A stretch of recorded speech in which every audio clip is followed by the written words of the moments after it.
Okay, here are the questions from the internet. Oh, follow-up question for you. What can be done to encourage more medical students to specialize in geriatrics? We talked about that, but we didn't say what could be done to encourage them.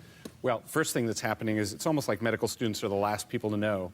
Right now, primary care is becoming the most innovative areas, and places like geriatrics and palliative care is where we're finally asking people what their priorities are besides living longer, and asking those questions which we don't ask our parents, we don't ask our patients, and when we don't ask, those people end up with more suffering, more costs, and they actually die sooner because we give them all this kind of toxic therapy. So I think we're just on the cusp of waking up to the reality that those skills make a huge difference in people's lives, and we've been dismissive about that in medical training and as a public. So when the public wants it, what percentage of health care spending goes to the last year of life? So 25% of Medicare's spending is in the last year of life, and most of that is just in the last few months. You'd think if one thing Americans could do, it would be find out how to go where the money is.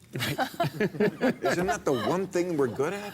I don't get why there isn't a bigger interest in this field. Well, it's the death panel point you made, right? So what we fear is that this whole discussion, the idea that I'm going to talk to you, mom or dad, about what you want at the end of life is all about taking something away. And God forbid your doctor asks you about it. But here's an example of the kind of studies that are being done. Mass General Hospital, they took patients with end-stage lung cancer. This is a group of people who died on average in 11 months. Half of them, usual oncology care. The other half also saw a palliative care doctor who had a discussion about what you wanted as your priorities besides just living longer.